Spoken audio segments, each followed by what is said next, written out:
Morning all of you. मेरे प्यारे बच्चों, आज हम लोग पुनः ऑनलाइन क्लासेस से जुड़ रहे हैं। आज व्याकरण में हम लोग जो क्रिया पाठ पढ़े थे और उस पर कुछ काम किए थे, आज उससे आगे का कुछ काम करके देखते हैं। लिखा है हमने व्याकरण पाठ क्रिया अग्रेतर कार्य, इसके आगे का जो कार्य है, काम है, वो ये वर्ग कार्य हो गया हमारा आपका। अब जो हम लोग वर्ग कार्य करेंगे, उस वर्ग कार्य को आप फेयर एवं याद करेंगे। ठीक है, ये काम आप घर बैठे इत्मीनान से करेंगे, साफ सुंदर सही लिखावट में करेंगे, नियमित रूप से करेंगे। ठीक है, देखिए बच्चों, हम लोगों ने क्रिया और उसके भेदों को कर्म के आधार पर पढ़े थे, जिसमें सकर्मक और अकर्मक क्रियाएं आई थी। अब सवाल है कि सकर्मक और अकर्मक क्रिया के अलावे भी क्रियाएं होती हैं। व्याकरण में ऐसी क्रियाएं जब आप पठन पाठन का कार्य करेंगे तो ढेर सारी क्रियाएं मिलेंगी। अब हम वे कौन कौन सी क्रियाएं हैं सकर्मक और अकर्मक क्रिया के अतिरिक्त अलावे, आज हमारे पढ़ने का समझने का वही विषय है। प्रश्न हमने उस पर एक बनाया है कि अकर्मक एवं सकर्मक क्रिया के अलावे, ठीक है, दिख रहा होगा आपको, और कौन कौन सी क्रियाएं होती हैं। अब आपको करना क्या है, सोदाहरण उत्तर प्रस्तुत करना है, बताना है।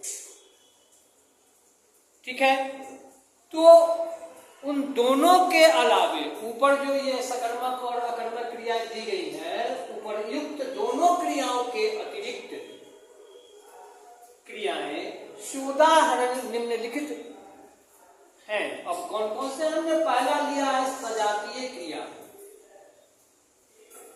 अब जो क्रिया है वाक्य में, ठीक है, ठीक उसी क्रिया से यानी उसी जाति से, सजातीय क्रिया से जो कर्म बनाए जाते हैं वो सजातीय क्रिया कहलाती है। यदि वाक्य में प्रयुक्त क्रिया से निर्मित कर्म साथ साथ हो तो वो क्रिया सजातीय क्रिया कहलाती है। हमने लिखा भी है कि जिस क्रिया के साथ उसी क्रिया के मूल रूप से बने कर्म हो तो वह क्रिया सजातीय क्रिया कहलाती है।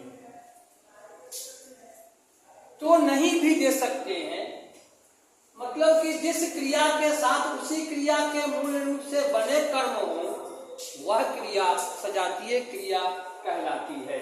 अब जैसे कह रहा है ना, उदाहरण के साथ उत्तर प्रस्तुत करने के लिए, लड़कों ने लड़ाइयां लड़ी। अब लड़ी क्रिया से लड़ाइयां कर्म बनाया गया है।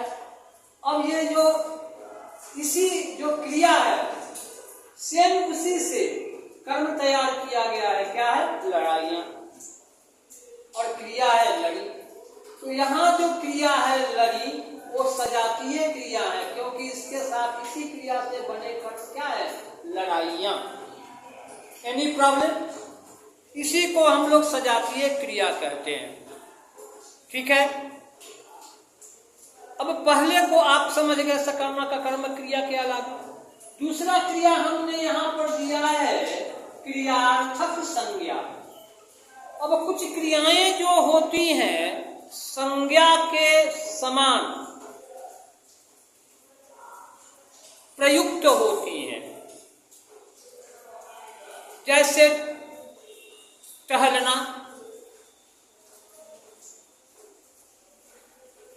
अब ये जो टहलना क्रिया है इसको हम लोग संज्ञा के रूप में प्रयुक्त करके देखते हैं। एक उदाहरण रखते हैं, जैसे टहलना एक अच्छा व्यायाम है। अब अब यहाँ जो टहलना शब्द है, जो क्रिया है मूल रूप से, वो यहाँ पर संज्ञा के रूप में, संज्ञा के समान प्रयुक्त हुई है। इसलिए यहाँ पर जो टहलना क्रिया है वो क्या है? क्रियार्थक संज्ञा है, कोई दिक्कत नहीं होनी चाहिए। अब देखिए, सजातीय क्रिया, क्रियार्थक क्रिया, और उसके बाद हम लोग रखे हैं क्रियार्थक विशेषण। अब देखिए, कुछ क्रिया जो होती है वो संज्ञा की विशेषता यानी खासियत, उसकी अच्छाई, बुराई, गुण, दोष आदि बतलाने का काम करती। तो वैसी क्रियाएं जो संज्ञा की विशेषता या खासियत प्रकट करती हो, उसको क्रियार्थक विशेषण कहते हैं। जैसे देखो, चलती चक्की देख कर दिया कबीरा रोए, दो पाटन के बीच में बाकी बचा न कोई। उसमें जो दोहे की पहली पंक्ति है जिसमें चलती चक्की, अब ये चक्की संज्ञा है, लेकिन इसकी खासियत क्या है कि वो बंद नहीं है, चलती हुई है। चलती चक्की देख कर दिया कबीरा रोए, इसमें चलती चक्की जो है वो क्या है? यहाँ चक्की जो है क्रियार्थक संज्ञा हो गई, क्रियार्थक विशेषण हो गया। यहाँ चलती क्रियार्थक विशेषण हो गया, क्यों? क्योंकि यह चक्की की विशेषता प्रकट करता है। ठीक है, एनी प्रॉब्लम, कोई दिक्कत नहीं। चलिए, अब सजातीय क्रिया नंबर 1, नंबर 2 क्रियार्थक संज्ञा, नंबर 3 क्रियार्थक विशेषण। इन 3 अतिरिक्त क्रियाओं के बारे में हम लोगों ने जान लिया। ठीक है, अब अगला स्टेप है हमारा, अगली जो क्रिया है वो है द्विकर्मक क्रिया। द्विकर्मक को 2 तरह से हम लोग लिख सकते हैं, हमने लिख दिया है द और उसके साथ, और यहाँ पर मैं क्लियर करता हूँ, वह संयुक्त और अस्वीकार क म उपरेप और क। उसके बाद द हलंत व हरस्वीकार क म उपरेप और क। द्विकर्मक प्रोनाउंसिएशन के ख्याल से, उच्चारण के विचार से सेकेंड वाला जो है वो ज्यादा उचित है, वो ज्यादा क्लियर है और मान्य भी है। मानक शब्द होते हैं, उसमें यह मानक शब्द के रूप में प्रयुक्त होता है। अब उसको इस रूप में नहीं लिख करके लोग अब इस रूप में लिखना मान लिए हैं, स्वीकार कर लिए हैं, इसलिए ये मानक शब्द है। हम लोग अब इसी का प्रयोग करेंगे। आपको दोनों को समझने में दिक्कत नहीं हो, इसके लिए यहाँ पर हमने दोनों लिख दिया है। अब है द्विकर्मक क्रिया। अब इस कहते किसको है द्विकर्मक क्रिया बाबू? तो देखिए, द्विकर्मक क्रिया जो है, आप केवल बोर्ड देखिए, फिलहाल मुझे मत देखिए। यदि किसी क्रिया के साथ वाक्य में 2 कर्म प्रयुक्त हो, 2 ऑब्जेक्ट्स, ठीक है, 2 ऑब्जेक्ट्स यानी 2 कर्म, एक ही वाक्य में क्रिया के साथ 2 कर्म हो। जिस वाक्य में ऐसा हो तो वहां पर जो क्रिया होगी वो द्विकर्मक क्रिया होगी, क्योंकि उस क्रिया के साथ 2 कर्म आए हैं वाक्य में। तो क्या हुआ है, क्लियर क्या हुआ कि यदि किसी क्रिया के साथ वाक्य में 2 कर्म प्रयुक्त हो, use 2 objects in a sentence, एक ही वाक्य में, तो वह क्रिया द्विकर्मक क्रिया कहलाती है।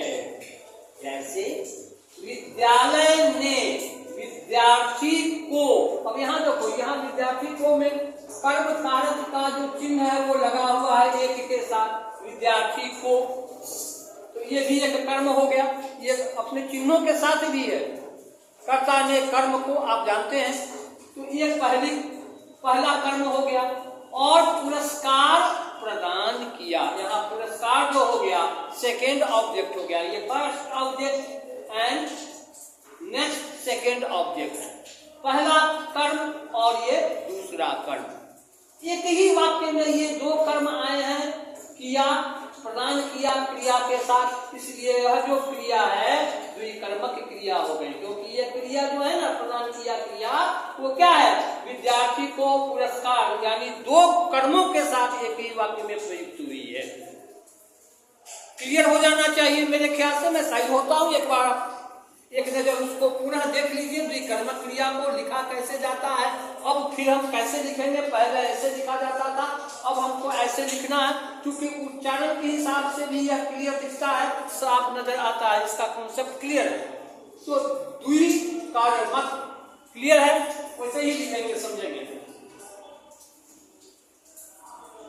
मैं अलग से ही पढ़ रहा हूं, आप मुझे नहीं देखिए, बोर्ड को देखिए। फिर आप, यदि किसी क्रिया के साथ वाक्य में दो दो कर्म प्रयुक्त हो तो वह क्रिया द्विकर्मक क्रिया कहलाती है। जैसे विद्यालय ने विद्यार्थी को पुरस्कार प्रदान किया।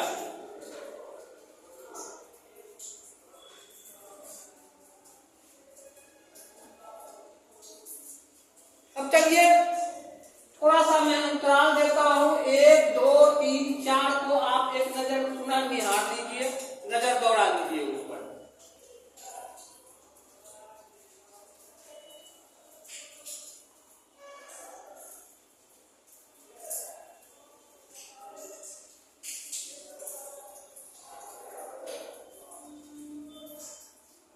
ठीक है, दिखा, देख लिए। अब पुनः जुड़ते हैं हम लोग दूसरी क्रिया पर। अब है सहायक क्रिया। वाक्य में जो मुख्य क्रिया होती है, मेन वर्ब, उसकी पूर्णता के लिए जो क्रिया सहयोग करती है, उसको मदद करती है। खाता, यहाँ पर क्लियर नहीं हो रही है क्रिया, वो संपूर्ण नहीं हो रही है। अगर उसमें है लगा दें तो खाता है, ये क्रिया पूर्ण होती हुई प्रतीत हो रही है। ठीक है, तो मुख्य क्रिया की पूर्णता में, उसको पूरा करने में जो क्रिया मदद करती है, उसको हम लोग सहायक क्रिया कहते हैं। इसके लिए है, चुका है, चुकी है, ठीक है ना, आदि क्रिया प्रयुक्त होती है। गया के साथ है लगाए, जा के साथ चुका है लगा दिए, नहीं तो जा चुका है। अब है लगा तो ये पढ़ चुका था, पढ़ चुकी थी, तो ये था, थे, थी, है, हैं इत्यादि जो क्रियाएं हैं, जो मुख्य क्रिया को पूर्ण करने में मदद करती हैं या पूरा करने का काम करती हैं, वो क्रिया क्या कहलाती है, सहायक क्रिया कहलाती है। इसको हमने लिख भी दिया है कि प्रधान क्रिया की सहायता करने वाली क्रिया ही सहायक क्रिया कहलाती है। जैसे खिलाड़ी खेलता, अगर छोड़ दे तो ये क्रिया खेलता पूर्ण नहीं होगी। है लगा दिया तो क्या हो गया, ये क्रिया पूर्ण हो गई, खेलने की क्रिया पूरी हो गई। खिलाड़ी खेलता है। अब इसी तरह से और भी हो सकता है, ठीक है ना। वह घर जाता है लगा दिए, वह घर पहुंच चुका है लगा दिए। ये सब सहायक क्रियाएं होती है, ठीक है ना। मुख्य क्रिया की पूर्णता में मदद कर पहुंचाने वाली जो क्रिया होती है वो सहायक क्रिया होती है। अब है पूर्वकालिक क्रिया। देखिए वाक्य में एक क्रिया के पूर्ण होने से पहले जो क्रिया आती है या उसकी समाप्ति के पहले जो क्रिया आती है, उसी को हम लोग क्या कहते हैं, पूर्वकालिक। यहां मैंने सहायक गलती से लिख दिया है बाबू, यहां पूर्वकालिक आप लिख लीजिए, ठीक कर ही लेते हैं हम लोग। पूर्वकालिक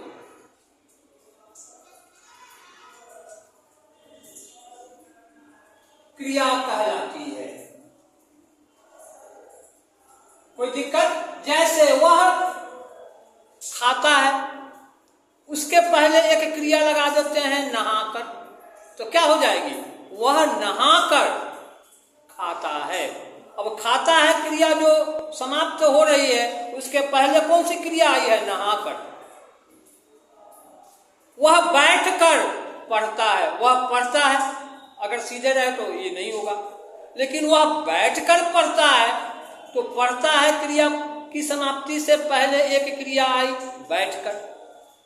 कर लगी हुई क्रिया जो है ना, अगर आपको वाक्य में मिले तो उस पहचान का एक आसान तरीका है वो, ठीक है, आसानी से पहचाना जा सकता है। नहाकर, सोकर, लेटकर, दौड़कर, बैठकर, उठकर, जाकर, नहीं, आदि आदि। तो इस तरह की जो क्रिया होती है वो पूर्वकालिक क्रिया होती है, जो मुख्य क्रिया की समाप्ति से पहले आती है, ठीक है। अब है नाम धातु। देखिए, संज्ञा, सर्वनाम या विशेषण शब्द में नाम प्रत्यय जोड़ने से जो शब्द बन जाते हैं उसको हम लोग नाम धातु कहते हैं। जैसे लाज, इसमें हम प्रत्यय लगा दिए आ और फिर लगा दिए ना। एक साथ हम आना भी लगा सकते हैं, आना भी एक प्रत्यय है, लेकिन अलग अलग लगा करके क्लियर कॉन्सेप्ट के लिए उसको किया गया है, ठीक है। तो जैसे देखिए, लाज, इस जोड़ आ जोड़ ना, क्या हो गया? लजाना। पहले लाज जो था वो संज्ञा शब्द था, अब इसमें आ जोड़ ना, ये दो प्रत्यय लगा दिए तो क्या हो गया? लजाना। ये क्रिया बन गई, लेकिन ये नाम धातु क्रिया भी है एक ढंग से। लजाना अच्छी बात नहीं है, ठीक है ना। ये कौन सी क्रिया हो गई? लजाना अच्छी बात नहीं है, क्रियार्थक संज्ञा, ठीक है ना। जो संज्ञा क्रिया की, जो क्रिया संज्ञा की तरह प्रयुक्त हो, लेकिन यहां बना है लाज जोड़ आ जोड़ ना, तो ये शब्द नाम धातु भी है, ठीक है ना। थोड़ा सा यहाँ पर एक संदेह पैदा हो सकता था, इस संदेह को हमने दूर किया है यहाँ पर, ठीक है ना। उसी तरह से देखिए, अपना एक क्या है? ये अपना शब्द क्या है? सर्वनाम है, संज्ञा सर्वनाम और विशेषण कह रहा है ना। तो अपना जोड़ आ जोड़ ना, अपनाना बना, ये नाम धातु हो गया। अब इत्यादि लिख दिया। इसके पहले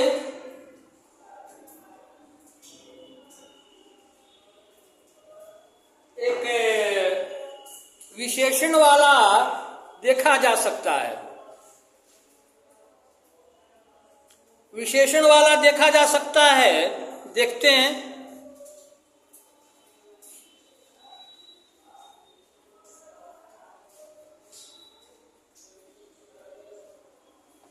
जैसे देखो, यहां है गरम,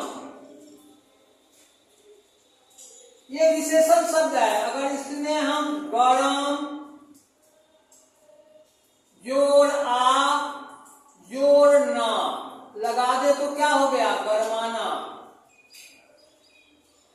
अब संज्ञा सर्वनाम विशेषण तीनों से हम लोगों ने प्रत्यय लगा करके नाम धातु बना लिया। इसी तरह से और भी बनाया जा सकता है, इत्यादि फिलहाल कर लेते हैं, ठीक है मेरे प्यारे बच्चों।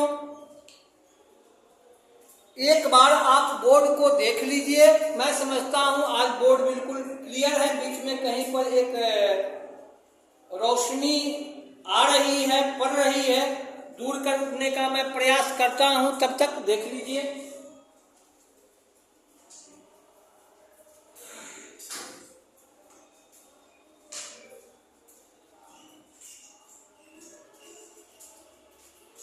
थोड़ा सा तो कमा है, पूरा नहीं कमा। अब इसको मैं अलग करके आपको स्क्रीनशॉट लेने के लिए यहाँ पर करता हूँ, मैं साइड भी होता हूँ। अब ये रोशनी अलग आ गई है,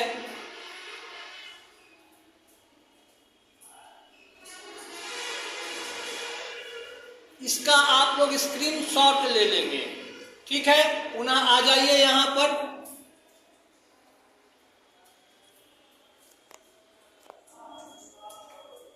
चलिए, आज हम लोग यहीं पर कार्यक्रम को संपन्न करते हैं। आगे की पढ़ाई के लिए हम लोग पुनः नेक्स्ट क्लासेज में मिलेंगे, ठीक है। तब तक क्या करना है, घर पर ही रहना है, घर में ही रहना है, और घर में ही रह करके अच्छे से खूब मन लगा करके ध्यान पूर्वक क्या करना है, पढ़ाई लिखाई करनी है। खेलना कूदना भी जरूरी है, लेकिन माता पिता की आज्ञा अनुसार ससमय ही खेलने के लिए आप बाहर निकलेंगे, पढ़ाई को प्राथमिकता देंगे, क्योंकि यही सही जीवन जीने का तरीका है, कार्य है, जिसको ईमानदारी से पहले पूरा करना है, ठीक है। विदा लेते हैं, थैंक यू। आशा है आप सभी स्वस्थ और आनंद रहेंगे। तब तक के लिए bye all of you, thank you, okay now.